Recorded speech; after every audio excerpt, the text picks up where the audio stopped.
나는 인천의 한 구석, 오래된 재건축 예정 아파트 단지에서 일하는 청소 직원이다. 사람들이 이미 거의 다 이사 나간 단지라 밤이 되면 불빛이 켜진 집이 서너 개뿐이었다.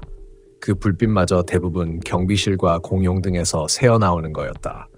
그날은 유난히 바람이 차고 저녁부터 희미하게 안개가 끼기 시작했다. 아침 청소가 끝난 뒤 퇴근하려는데 관리소장이 다급하게 불렀다. 오늘 야간에 사람 좀 남아줘요. 104동 옥상에서 누수가 생겼다는데 내일 아침엔 공사팀이 못 들어오거든요. 나는 솔직히 그때 가기 싫었다. 이미 날씨도 붓고 그 단지 특유의 텅 빈 복도에서 울리는 내 발자국 소리가 싫었다. 하지만 정규직이 아닌 나는 거절하기 어려웠다. 그래서 그날 밤 나는 청소도구 대신 공구 가방을 들고 다시 단지로 돌아갔다. 관리사무소 앞을 지날 때 평소엔 없던 냄새가 났다. 비에 젖은 콘크리트 냄새 같기도 했고 오래된 하수구에서 올라오는 곰팡이 냄새 같기도 했다. 무심코 마스크를 올리는데 그때 경비 아저씨가 내 쪽으로 손짓했다. 104동 옥상이라 했지? 거기 이상한 소리 들리면 그냥 내려와. 괜히 확인하지 말고. 그는 그 말을 던지고 시선을 피했다. 나는 그저 웃으며 예, 알겠습니다라고 했지만 속으로는 좀 걸렸다. 경비 아저씨가 평소에 농담을 잘 안 하는 분이었기 때문이다. 104동은 단지 끝자락, 바다 방향으로 가장 가까운 동이었다. 낮에는 햇빛이 잘 드는 곳이지만 밤엔 유독 어두웠다. 바람이 골목을 통과할 때마다 오래된 창문들이 삐걱거렸고 건물 벽에 붙은 페인트는 마치 사람의 살처럼 벗겨져 있었다. 엘리베이터는 멈춰 있었다. 정전 이후로 수리가 안 됐다고 했다. 나는 휴대용 랜턴을 켜고 15층까지 걸어서 올라가야 했다. 계단에 들어서자마자 먼지와 곰팡이 냄새가 섞여 코를 찔렀다. 한 층, 두 층. 올라갈수록 공기가 점점 눅눅해졌다. 10층쯤 올라갔을 때였다. 복도 쪽에서 똑똑하는 소리가 들렸다. 처음엔 물 떨어지는 소리겠거니 했는데 이상하게도 규칙적으로 또박또박 울렸다. 나는 귀를 기울였다. 똑똑똑 한동안 멈추지 않았다. 나는 조심스럽게 복도 쪽으로 걸어가며 소리를 쳐놨다. 그런데 문틈으로 희미한 불빛이 새어나왔다. 거긴 분명 빈집으로 알고 있던 103호였다. 나는 순간 멈춰섰다. 누가 남아있나 싶어 문 앞에 섰는데 안쪽에서 무언가를 끄는 소리가 들렸다. 가구를 끄는 소리 같기도 했지만 이상하게도 바닥에 질질 끄는 금속 마찰음이었다. 관리소에서 왔습니다 라고 2번쯤 외쳤지만 아무 대답이 없었다. 갑자기 불빛이 꺼졌다. 그리고 쿵! 문 안쪽에서 무언가 쓰러지는 소리가 났다. 그때 나는 문 손잡이를 본능적으로 잡았다가 바로 손을 뗐다. 손잡이가 차갑다 못해 얼음 같았기 때문이다. 마치 한겨울 냉동 창고 안에 있는 쇠 파이프를 맨손으로 잡은 것처럼. 그 느낌이 너무 생생해서 순간 온몸이 굳었다. 그리고 바로 이어서 문틈 아래로 물인지 피인지 모를 진한 액체가 천천히 흘러나오기 시작했다. 나는 그제야 정신이 번쩍 들어 계단 쪽으로 뛰어갔다. 거의 15층까지 올라왔을 때쯤 뒷목이 쎄하게 서늘해졌다. 누군가 내 뒤에서 따라오는 느낌이 들었다. 발자국 소리는 없었는데 묘하게 내 그림자가 길어지고 있었다. 랜턴 불빛을 비춰봤지만 아무도 없었다. 단지 계단참에 세워진 고무걸레통이 흔들리고 있었다. 바람이 불었나 싶어 다시 발걸음을 옮기는데 청소하러 왔어요? 여자 목소리였다. 바로 내 뒤에서. 하지만 그 목소리는 귀 바로 옆에서 들리는데 아무 숨소리도 없었다. 나는 얼른 뒤돌았다. 계단 아래에는 아무도 없었다. 그런데 이상하게도 계단 난간 끝에 걸려있는 고무장갑 한 짝이 서 있었다. 손목 부분이 아래로 처지지 않고 마치 누군가 그 안에서 손을 뻗은 듯한 모양으로. 그 순간 머리가 하얘졌다. 나는 그 장갑을 보지 않으려 고개를 돌리고 거의 뛰다시피 옥상까지 올라갔다. 옥상 문은 반쯤 열려 있었다. 문을 밀자 차가운 바람이 얼굴을 후려쳤다. 도시의 불빛은 희미했고 바람 속엔 바다 냄새가 섞여 있었다. 누수 지점을 찾으려 고개를 숙였는데 바닥에 무언가 어둡게 번져 있었다. 물인 줄 알았지만 랜턴을 비추자 그건 검붉은 얼룩이었다. 그리고 바로 그 옆에 낡은 청소복 한 벌이 가지런히 개켜져 있었다. 소매에는 내 이름이 적힌 명찰이 달려 있었다. 하지만 그건 내가 오늘 입고 있는 옷의 예전 회사 명찰이었다. 이미 3년 전에 버린 옷이었다. 그때였다. 옥상 끝 어딘가에서 낡은 고무장갑이 바람에 흔들리는 소리가 들렸다. 그 소리는 마치 누군가 웃는 듯 끼익거리며 천천히 내 쪽으로 다가왔다. 나는 옥상 한가운데 서 있었다. 손전등 불빛이 바닥을 따라 흔들릴 때마다 주변의 그림자가 이리저리 기어다녔다. 바람이 건물 벽에 부딪혀 돌아오며 마치 누군가 내 이름을 부르는 듯했다. 석호야. 그건 내 이름이었다. 순간 등골이 얼어붙었다. 나는 옥상 가장자리를 향해 빛을 비췄지만 아무도 없었다.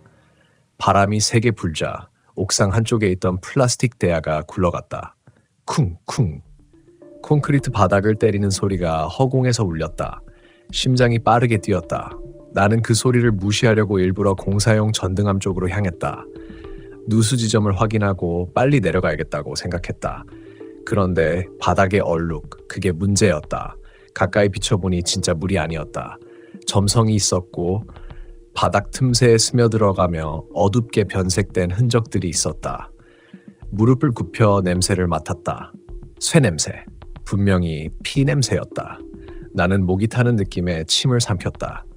그리고 바로 그때 내 옆에서 뭔가 툭 떨어졌다. 고개를 들자 바로 옆 배수구 뚜껑 위에 젖은 머리카락 한 움큼이 놓여 있었다.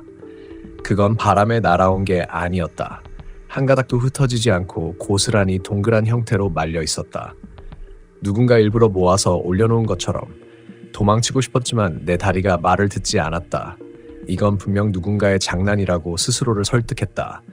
하지만 이 아파트엔 더 이상 장난칠 사람이 없었다. 104동은 관리소에서도 사람 없는 구역으로 분류된 곳이었다. 나는 그때까지도 그 사실을 믿고 싶지 않았다. 누가 올라왔나? 혼잣말처럼 중얼거리며 다시 문 쪽으로 돌아섰다. 그때 문이 닫혀 있었다. 아까까지만 해도 열려있던 옥상 문이 조용히 닫혀 있었다. 바람 때문이라 치기엔 문이 너무 천천히, 너무 매끄럽게 움직였다. 나는 조심스레 손잡이를 잡았다. 차갑지 않았다. 대신 축축했다. 손바닥에 끈적한 액체가 묻었다. 랜턴을 비춰보니 붉은 손자국이 문 손잡이 주변에 번져 있었다. 마치 누군가 내 손잡이 잡은 위치와 똑같이 손을 대고 있었다는 듯이. 나는 그때 처음으로 숨이 막히는 느낌을 받았다. 문을 세게 당겼지만 잠겨 있었다. 안쪽에서 걸린 건지 문이 뒤틀린 건지 열리지 않았다. 그리고 바로 그때 문틈 아래에서 누군가의 발끝이 보였다. 맨발이었다. 희고 말라붙은 발끝이 문 아래로 살짝 튀어나와 있었다. 나는 반사적으로 뒤로 물러났다. 그런데 그 발끝이 천천히 움직이더니 문틈 아래로 무언가 검은 물이 흘러나오기 시작했다. 그 물이 바닥을 따라 내 쪽으로 번져왔다. 그만 청소해요. 그 목소리는 분명 여자였다. 하지만 마치 허공에서 직접 내 귓속으로 스며드는 듯했다. 나는 그 자리에서 굳어버렸다. 얼마나 시간이 지났는지 모르겠다. 눈앞이 어두워지고 귓속에 울리는 소리만 점점 커졌다. 청소해요. 청소해요. 그 단어가 반복될수록 머릿속이 혼란스러워졌다. 그 순간 문이 스르르 열렸다. 그리고 복도 끝에는 청소복을 입은 여자 한 명이 서 있었다. 등을 돌린 채 바닥을 계속 닦고 있었다. 손에는 노란 고무장갑, 그 손동작은 마치 기계처럼 일정했다. 나는 목이 베어 아무 말도 못했다. 그녀의 머리는 흠뻑 젖어 있었고 뒷목에서부터 물방울이 떨어지고 있었다. 저기요. 입을 떼는 순간 그녀의 손이 멈췄다. 그리고 천천히 고개를 돌렸다. 나는 그제야 숨을 삼켰다. 그 얼굴은 사람 얼굴이 아니었다. 피부가 물에 불어 흰색을 넘어 거의 투명해져 있었다. 눈동자는 흐릿했고 입술은 찢어진 듯 벌어져 있었다. 그녀는 그렇게 나를 똑바로 쳐다봤다. 여기, 청소 끝났어요. 그러고는 바닥에 들고 있던 대걸레를 세워놓고 그대로 문 안으로 사라졌다. 몸이 사라지는 게 아니라 벽 안으로 스며드는 것처럼 녹아들었다. 나는 거의 비명을 지르며 계단으로 뛰었다. 한층 내려갈 때마다 심장이 터질 것 같았다. 계단참을 돌 때마다 뒤에서 쓱 하는 물걸레 소리가 따라왔다. 도저히 그 소리를 들을 수 없어 귀를 막았지만 그때마다 더 가까이 들려왔다. 12층, 10층, 8층. 내려갈수록 계단 벽에 이상한 낙서들이 보였다. 다 씻어야 해. 깨끗이 닦지 않으면 나올 수 없어. 글씨는 손가락으로 쓴 듯 번져 있었다. 그리고 그중 한 문장에는 이렇게 적혀 있었다. 104동 청소직원 실종. 그 순간 머릿속이 멍해졌다. 그 이름 옆에 적힌 글자가 내 이름과 같았다. 정확히 내 이름 김석호였다. 나는 도망치듯 계단을 내려와 경비실 문을 두드렸다. 아저씨, 104동에 사람 있어요. 지금 무슨... 그런데 경비 아저씨는 천천히 내 얼굴을 보더니 말없이 고개를 저었다. 그 얘긴 또 시작됐네. 그는 말끝을 흐리고 서랍에서 낡은 파일 하나를 꺼냈다. 거기엔 몇 년 전 104동 옥상 실종 사건 기록이 들어있었다. 실종자는 청소용역 여직원. 야간에 누수 점검을 나갔다가 그 이후로 발견되지 않았다. 그녀의 이름은 박은정. 경비 아저씨가 내게 물었다. 혹시 그 여자를 봤어요? 나는 대답하지 못했다. 단지 손을 떨며 밖으로 나왔다. 그리고 내 손목에 걸린 고무장갑 한 짝을 봤다. 분명히 나는 장갑을 두 짝 모두 벗고 내려왔는데 그날 밤 이후로 나는 잠을 제대로 잘 수가 없었다. 눈을 감으면 그 여자의 젖은 머리카락이 자꾸 떠올랐다. 여기 청소 끝났어요. 그 한마디가 귓속에서 계속 울렸다. 귀마개를 끼고 자도 소용없었다. 그리고 이상한 일이 생기기 시작했다. 다음날 새벽 관리소장이 내게 전화를 걸었다. 석호씨, 어제 옥상 점검 기록 봤는데 무슨 일 있었어요? 아니요, 누수 확인만 하고 내려왔습니다. 근데 CCTV엔 아무도 안 나왔어요. 올라가는 건 찍혔는데 내려오는 장면이 없어요. 순간 말문이 막혔다. 내가 직접 계단으로 내려왔는데 CCTV엔 찍히지 않았다? 소장이 장난치는 줄 알았다. 하지만 그는 진지했다. 경비 아저씨도 확인했어요. 104동 옥상에서 누가 문 닫는 소리를 들었다고 하더라고요. 나는 핑계를 대며 전화를 끊었다. 손이 떨렸다. 내가 분명히 내려왔는데 기록상으로는 아직도 옥상에 있는 사람이 되어 있었다. 다음 날 출근하자마자 경비 아저씨가 내게 다가왔다. 그는 낮게 속삭였다. 석호씨, 그 여직원 사건 말이야. 그거 다 덮인 줄 알았지? 나는 고개를 끄덕였다. 그는 잠시 눈치를 보더니 작은 노트를 내밀었다. 이거 내가 예전에 정리해둔 거야. 104동 청소 맡았던 사람들 기록. 노트엔 빽빽하게 이름이 적혀 있었다. 그리고 대부분의 이름 옆엔 퇴사, 이사, 연락두절이라는 단어가 적혀 있었다. 그런데 한 장을 넘기자 낯익은 글씨가 보였다. 김석호 2021년 실종. 나는 말없이 노트를 덮었다. 이건 장난이에요? 저 살아있잖아요. 그는 아무 말도 하지 않았다. 그저 내 어깨를 두드리며 말했다. 그 사람도 그랬어. 난 살아있다고 했지. 근데 그 다음날 출근해서 CCTV 확인했을 땐 이미 화면 속에 아무도 없었거든. 그날 이후 나는 매일같이 104동을 피했다. 다른 동 청소만 맡았다. 하지만 이상하게도 어느 날부턴가 내 작업표에 104동이 계속 추가되어 있었다. 내가 수정해도 다음 날이면 다시 돌아왔다. 그건 시스템 담당자도 이유를 몰랐다. 자동 배정이라 그래요. 그 대답이 오히려 더 소름 끼쳤다. 10월 어느 저녁 비가 내리던 날이었다. 퇴근하려는데 사무실 책상 위에 노란 고무장갑 한 짝이 놓여 있었다. 젖어 있었고 표면에 내 이름이 유성펜으로 적혀 있었다. 김석호. 그 필체는 그녀의 필체와 똑같다. CCTV 사건 기록에 남아있던 박은정의 사인과 똑같이. 나는 그걸 들고 화장실로 향했다. 확인해 보려는 의도였는지도 모르겠다. 하지만 거울 앞에 섰을 때 왼쪽 눈가가 번쩍거렸다. 거울 속에서 내 옷이 젖어 있었다. 물방울이 어깨에서 흘러내리고 있었다. 그 순간 거울 안에 내가 먼저 고개를 돌렸다. 나는 아직 움직이지 않았는데 거울 속에 나는 입가를 천천히 올리며 속삭였다. 여기. 청소 끝났어요. 나는 비명을 지르고 뒤로 넘어졌다. 거울에 금이 가며 내 얼굴이 여러 조각으로 찢겨 나뉘었다. 그런데 각 조각마다 조금씩 다른 표정의 내가 웃고 있었다. 그날 밤 관리소에 연락을 했다. 저 CCTV 다시 좀 볼 수 있을까요? 소장은 귀찮은 듯 말했다. 석호 씨, 그거 왜 자꾸 물어요? 어제도 본 거잖아요. 어제요? 어제 새벽에 와서 옥상 CCTV 돌려봤잖아요. 당신이 직접 그거 보고 갔어요. 나는 그제야 숨이 멎는 듯했다. 나는 어제 그 시간 분명히 집에 있었다. 하지만 소장은 말이 단호했다. 그거 다 찍혀 있어요. 새벽 2시 14분 104동 옥상으로 올라가는 모습. 그리고 1시간 뒤에 청소복 입은 여자 한 명이 계단으로 내려오는 장면. 그의 목소리가 점점 멀어졌다. 청소복 입은 여자 한 명. 나는 그 CCTV를 직접 보러 갔다. 화면 속 내가 있었다. 검은 우비를 입고 랜턴을 들고 옥상으로 향하는 나. 시간표는 새벽 2시 14분. 그리고 정확히 1시간 뒤 화면엔 머리가 젖은 여자 한 명이 계단을 내려가고 있었다. 그녀는 천천히 고개를 들어 CCTV를 바라봤다. 렌즈 바로 앞에서 입 모양이 분명하게 움직였다. 청소 끝났어요. 그녀의 얼굴은 흐릿했지만 그 코, 그 눈, 그 턱선, 내 얼굴이었다. 나는 모니터를 밀치고 자리에서 일어났다. 숨을 몰아쉬며 뒤돌자 관리소 유리문 밖으로 비가 내리고 있었다. 비가 떨어지는 창문 위로 희미하게 무언가 손자국이 번져 있었다. 손가락 5개, 그중 4번째 손가락엔 내가 잃어버린 반지가 끼워져 있었다. 그날 이후로 나는 출근하지 않았다. 회사에서도 연락이 끊겼다고 했다. 하지만 이상하게도 지금도 내 이름으로 된 출입 기록은 계속 찍히고 있다. 시간대는 항상 같다.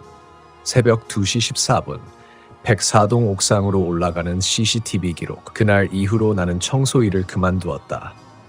그날의 기억은 시간이 지나도 흐려지지 않았다. 누군가에게 털어놓아야 할 것 같았지만 이상하게도 입이 떨어지지 않았다. 누군가가 무슨 일 있었냐고 물으면 그냥 몸이 안 좋아서 그만뒀어요 라고 대답했다. 하지만 밤에 불을 끄면 그 여자의 눈이 여전히 내 안쪽 시야에 남아 있었다. 어둠 속에서도 눈을 감아도 그 눈이 나를 보고 있었다. 나는 한동안 인천을 떠나 있었지만 결국 다시 그 근처로 돌아왔다. 이유는 단순했다. 돈이었다. 다른 일은 잘 맞지 않았고 청소 일을 하면 그나마 생활이 가능했다. 그래서 이번에는 다른 건물로 옮겼다. 그 건물은 그때와는 다른 새로 지은 오피스 건물이었다.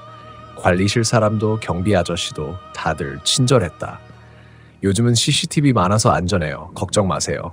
그 말이 괜히 마음을 안심시켰다. 그런데 이상하게도 그 건물에서도 익숙한 냄새가 났다. 약간 곰팡이 섞인 듯한 눅눅하고 오래된 물의 냄새. 나는 혹시 청소도구 보관실 때문에 그런가 싶어 문을 열었다.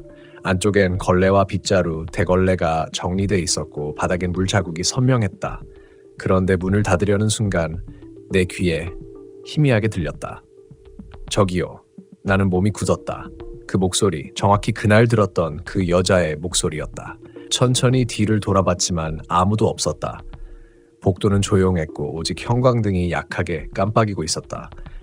그런데 그때 내 손목을 누군가 잡았다. 얼마나 차가운지 피부가 순간 얼어붙는 느낌이었다. 난 그대로 소리를 지르고 손을 뿌리쳤다. 그러자 내 팔에 선명하게 손자국이 남았다. 붉게, 손가락 5개. 도와주세요. 목소리가 복도 끝에서 들렸다. 나는 더 이상 참지 못하고 계단을 뛰어내려갔다. 도망칠 건물 밖으로 나왔는데 정문 유리문에 내 뒤로 무언가가 비쳤다. 머리가 젖은 여자, 눈동자가 없는 듯한 새하얀 얼굴. 그녀는 유리문 바로 뒤에서 나와 같은 방향으로 고개를 돌리고 있었다. 그 순간 나는 확실히 느꼈다. 그 여자는 나를 따라온 게 아니라 내 안에 있다. 그날 이후 나는 잠을 거의 자지 못했다. 눈을 감으면 내 안에서 무언가가 움직이는 기분이 들었다. 숨이 막히고 식은땀이 흐르고 가끔은 내 목소리 아닌 목소리가 입술 사이에서 흘러나왔다. 여기 너무 어두워요. 나는 정신과에도 가봤다. 의사는 불면과 불안장애라고 했다. 약을 주었지만 아무 효과도 없었다. 약을 먹으면 더 또렷하게 들렸다. 그 목소리가, 그 여자의 울음소리가. 하루는 새벽에 갑자기 눈이 떠졌다. 그리고 내 몸이 움직이지 않았다. 몸 위에 누군가가 올라탄 느낌이 들었다. 눈을 뜨자 그 여자가 있었다. 그날의 그 여자가 내 가슴 위에 앉아서 나를 내려다보고 있었다. 눈동자 없는 눈으로. 입이 천천히 열리더니 거기서 물이 흘러나왔다. 끈적하고 검은 물. 내 얼굴로 흘러들어왔다. 그때 나는 비명을 질렀지만 소리가 나오지 않았다. 그녀는 내 귀 옆에 속삭였다. 당신이 닦은 그 피 기억나요? 순간 모든 기억이 떠올랐다. 그날 내가 청소했던 13층. 청소해요. 피 좀 닦아주세요 라고 말한 여자의 음성. 그 목소리의 주인이 바로 그녀였다. 그녀는 그때 죽어 있었다. 그 건물의 CCTV를 확인한 경찰이 말했다. 그 여자는 한 달 전에 사망했어요. 13층 화장실에서 스스로 목숨을 끊었죠. 내가 닦은 피는 이미 죽은 사람의 피였다. 그 후로 나는 다시는 청소일을 하지 않았다. 어딜 가도 그 여자의 냄새가 따라왔다. 눅눅한 물 냄새, 오래된 피 냄새, 그리고 문득문득 누군가의 손이 내 팔을 스치는 감각. 사람들은 그걸 단순한 트라우마라고 말했지만 나는 안다. 그녀는 아직 나와 함께 있다. 내가 잠들면 내 귓가에 속삭인다. 당신이 닦았던 그 자리 아직 남아있어요. 그리고 그 순간 나는 다시 그날의 13층으로 돌아간다. 형광등이 깜빡이고 문이 저절로 열리고 물소리가 들린다. 그 물은 절대 멈추지 않는다. 이야기는 끝났지만 그녀는 아직 끝내지 않았다. 청소 다 됐죠? 그 목소리가 오늘도 내 귓가에 들린다. 이것이 바로 인천에서 실제로 청소 직원이 겪었다는 진짜 귀신 이야기다.